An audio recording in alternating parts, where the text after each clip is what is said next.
kira-kira apa kiat Pak Prabowo sehingga bisa melampaui tingkat kepuasan dari Pak Jokowi dalam rentang cuma 100 hari. Ingat ya, Pak Jokowi itu sampai ke angka 80% itu setelah hampir 10 tahun. Baru mendapat angka 80% tinggi. Sebelumnya di bawah terus naik 80%. 80. Ini 100 hari bahkan lebih tinggi dari Pak 100 Jokowi. sudah lebih tinggi dari Pak Jokowi. Artinya kan Sebentar, sebelum saya ke Bung Noel dan Bang Rio dan juga Bang Daulay, saya ingin tanya lu, menurut Anda apa? saya nggak tahu, makanya saya mau tanya. Apa sih kiatnya gitu loh. Hebat sekali Pak Prabowo sehari dalam 100 hari udah melampaui Pak Jokowi gitu loh. Menurut Gimana Anda nggak kalau sehebat itu?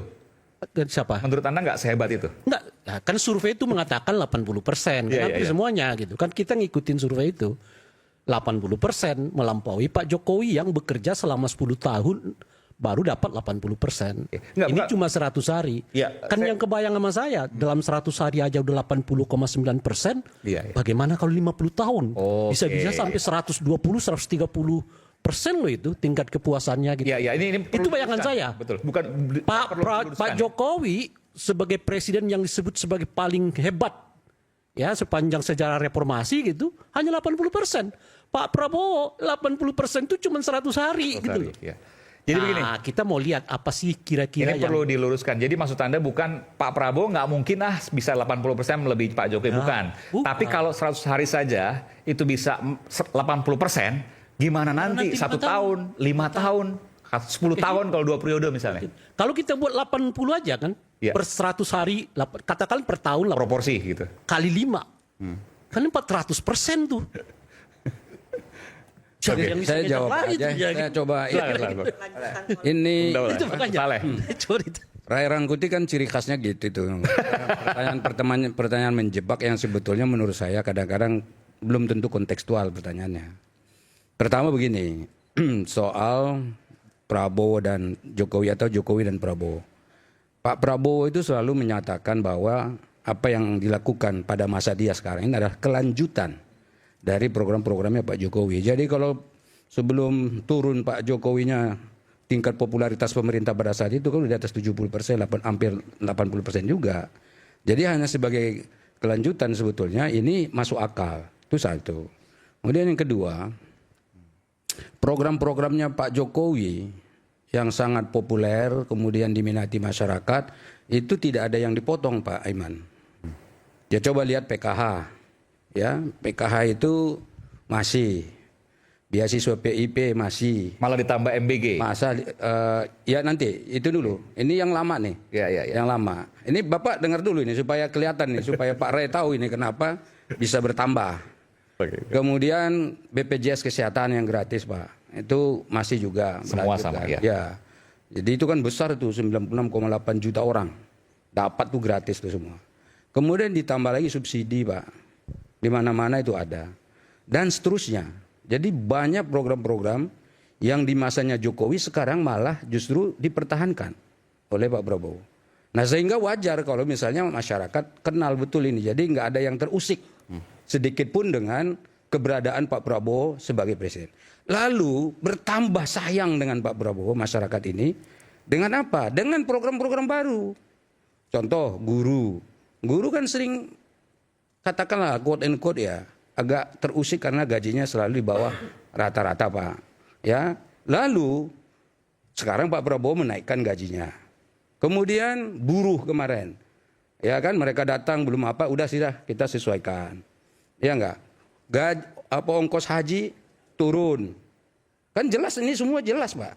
Kemudian ada subsidi pupuk yang tadinya masih dipotong sana potong sini sekarang harus sampai ke rakyat. Oke. Masuk Pak. Irigasi sekarang masuk ke rakyat. Kemudian ada lagi swasembada pangan yang sedang dikerjakan semua rakyat lihat. Itu terbuka dan bisa diaudit. Ditambah lagi dengan program yang sangat populer yaitu MBG.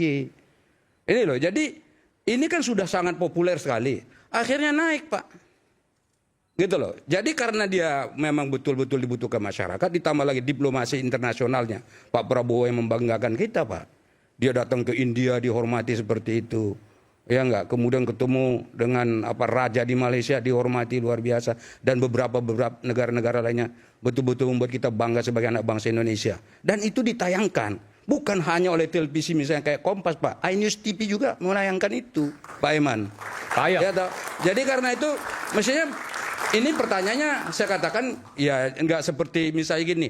Oh ini kalau sekarang udah 82%, 83%, nanti 85, 80. Ini bukan angka hitungan kacang. Maksudnya hasil litbang. Paham saya, survei itu kan bukan begitu hitungannya. ya. Emang begitu hitungannya. Jadi dari Survei yang tidak seperti dari itu. penyampaian Bung Saya belum selesai, Partaunan. Pak Rai. Makanya saya mau menindaklanjuti dengan pertanyaan supaya dilanjutkan lagi jawabannya.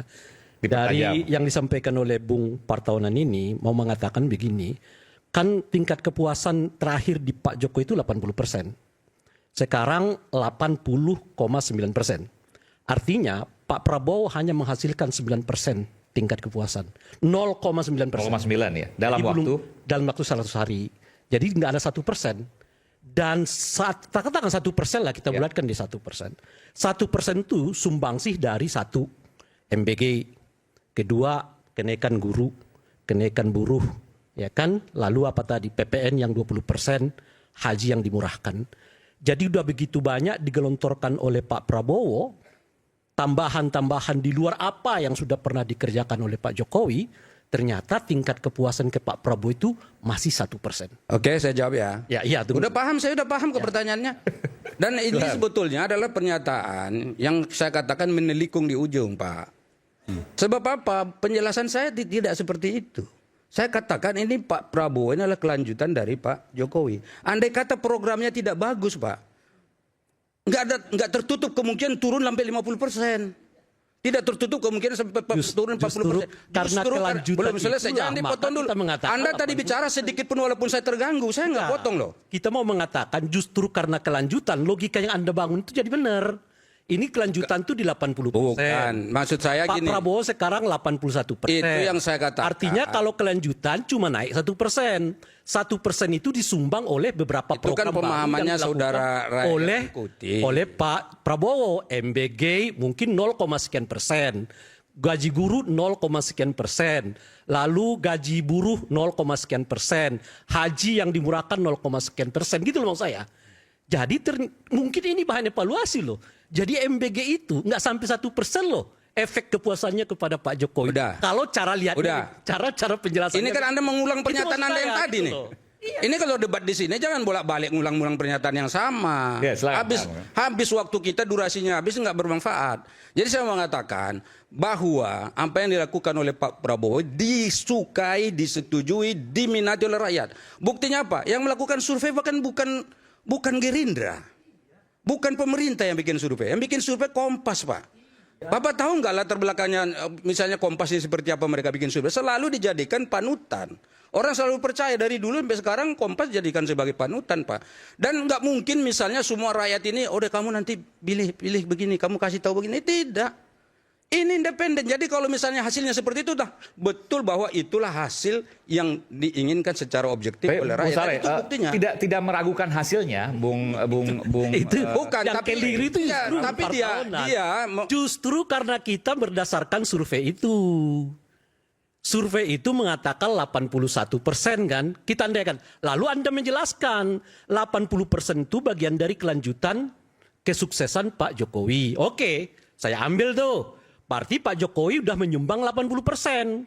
Kalau angkanya cuma 81%, berarti Pak Prabowo masih ini 1%. Anda yang ketiga kali nih mengulak-ulak balik ini. Iya, itu kan penjelasan Enggak, yang ketiga kali. Enggak, ini saya juga akan mau menyatakan bahwa apa yang mau katakan lagi? Saya mau katakan bahwa pemahaman terhadap survei tidak seperti itu. Seperti apa? Lanjut misalnya begini.